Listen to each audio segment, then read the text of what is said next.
আসসালামু আলাইকুম বন্ধুরা। আজকে আমি আপনাদেরকে দেখাবো আপনারা কি করে আপনাদের ফেসবুকের যে কোনো ভিডিওকে ডাউনলোড করে আপনার ফোনের গ্যালারিতে নিতে পারবেন। অনেক সময় কিন্তু আমাদের ফেসবুকে অনেক গুরুত্বপূর্ণ, শিক্ষণীয় বা মজার কিন্তু ভিডিও আসে, যে ভিডিওটাকে আমাদের পরবর্তীতে দেখার প্রয়োজন হতে পারে। তো সেক্ষেত্রে কিন্তু এই ভিডিওটাকে ডাউনলোড করে আমাদের ফোনের গ্যালারিতে যদি আমরা সেভ করে রাখি, তাহলে কিন্তু পরবর্তীতে যে কোনো সময় আমরা দেখতে পারবো। তো বুঝতে পারতেছেন, ফেসবুকের যে কোনো ভিডিওকে ডাউনলোড করে গ্যালারিতে নেওয়ার প্রসেসটা শিখে রাখা কিন্তু আপনার জন্য অবশ্যই অনেক গুরুত্বপূর্ণ। তো আপনি কিভাবে ডাউনলোড করতে পারবেন এই সম্পূর্ণ প্রসেসটা দেখাবো আমার আজকের এই ভিডিওতে। তো ভিডিওটি শুরু করার আগে আপনারা যদি আমার এই রাফিউল ইসলাম টেক গাইড চ্যানেলে নতুন হয়ে থাকেন, অবশ্যই চ্যানেলটিকে সাবস্ক্রাইব করে সাথে থাকবেন। তো চলুন কথা না বাড়িয়ে ভিডিওটিকে শুরু করা যাক। তো আমি আপনাদেরকে দেখানোর জন্য সবার প্রথমে আমার ফেসবুক অ্যাপ্লিকেশনটিকে ওপেন করে নিচ্ছি। তো আপনি এখান থেকে চাইলে কিন্তু আপনার ফেসবুকে লং ভিডিও বা রিলস যে কোনো কিন্তু ডাউনলোড করতে পারবেন। তো এখান থেকে আপনি কি করবেন, এখান থেকে যে ভিডিওটাকে ডাউনলোড করতে চান সেটার উপর এখান থেকে ক্লিক করবেন। তো আমি আপনাদেরকে এখান থেকে একটা রিলস ভিডিও ডাউনলোড করে দেখাবো। তো আপনি আপনার যে ভিডিওটাকে ডাউনলোড করতে চান সবার প্রথমে ওই ভিডিওটাকে ওপেন করে নেবেন। তো ওই ভিডিওটা ওপেন করা হয়ে গেলে এখান থেকে আপনি ভিডিওটার নিচে একটা থ্রি ডট আইকন পেয়ে যাবেন, সেটার উপর এখান থেকে ক্লিক করবেন। তারপর এখান থেকে আপনি একটা অপশন পেয়ে যাবেন, এই যে কপি লিংক।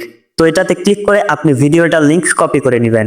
তো এখন কথা হচ্ছে, আপনার যদি এই কপি লিংক অপশনটা এখান থেকে না থাকে তাহলে আপনি কি করবেন।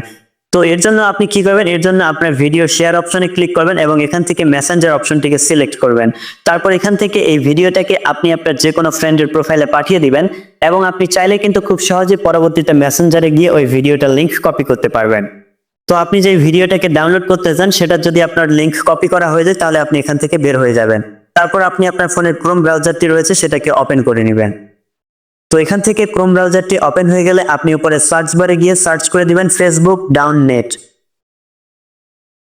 তো ফেসবুক ডাউন নেট লিখে এখান থেকে সার্চ করে দিবেন। তো সার্চ করার সাথে সাথে এখানে সবার প্রথমে আপনি যে ওয়েবসাইটের যে লিংকটা পাবেন আপনি কি করবেন, এটার উপর এখান থেকে ক্লিক করবেন। তারপর এখান থেকে আপনি কি করবেন, এখান থেকে একটা অপশন দেখতে পাচ্ছেন, এই যে ইন্টার ফেসবুক ভিডিও। তো আপনি কি করবেন, আপনার যে ভিডিও লিংকটা কপি করলেন সেটা এখান থেকে পেস্ট করে দিবেন। তো আমি আমার ভিডিও লিংকটা এখান থেকে পেস্ট করে দিচ্ছি, আপনি আপনার ভিডিও লিংকটা এখান থেকে পেস্ট করে দিবেন। তো ভিডিও লিংক এখান থেকে পেস্ট করা হয়ে গেলে এখান থেকে আপনি এই যে ডাউনলোড অপশনটা দেখতে পাচ্ছেন, আপনি কি করবেন, এই ডাউনলোড অপশনটার উপর এখান থেকে ক্লিক করবেন। তো ডাউনলোড অপশনে ক্লিক করার সাথে সাথে আপনাকে এরকম একটা ইন্টারফেসে নিয়ে আসবে। তো এখান থেকে আপনি নিচের দিকে দুইটা অপশন দেখতে পাচ্ছেন। এই যে নিচের দিকে যদি একটু খেয়াল করেন তাহলে এখান থেকে দেখুন, এখানে কিন্তু উপরের দিকে একটা অপশন এবং এই যে নিচের দিকে একটা অপশন এসেছে। তো আপনারা এখান থেকে কি করবেন, আপনারা এখান থেকে 2 নম্বরে যে অপশনটাকে দেখতে পাচ্ছেন, এই যে download video in HD quality, এটার উপর এখান থেকে ক্লিক করবেন। তো ক্লিক করার পর এখান থেকে আবারও এই যে ডাউনলোড অপশন আসবে, তো এখান থেকে ডাউনলোডে ক্লিক করে দিবেন। তো ডাউনলোডে ক্লিক করার সাথে সাথে এখান থেকে দেখতে পাচ্ছেন আমার যে ভিডিওটা সেটা কিন্তু ডাউনলোড হওয়া শুরু হয়ে গেছে এবং এখানে দেখুন আমার ভিডিওটা কিন্তু ডাউনলোড কমপ্লিট হয়ে গেছে।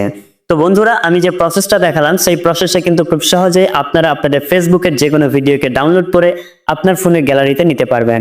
তো আশা করি আপনাদের ভিডিওটি ভালো লেগেছে। যদি ভিডিওটি ভালো লাগে অবশ্যই আমার এই রাফিউল ইসলাম টেক গাইড চ্যানেলটিকে সাবস্ক্রাইব করে সাথে থাকবেন।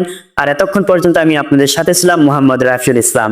তো এতক্ষণ পর্যন্ত আমার সাথে থাকার জন্য ধন্যবাদ। দেখা হবে সামনে আবারও নতুন কোনো ভিডিও নিয়ে। খোদা হাফেজ।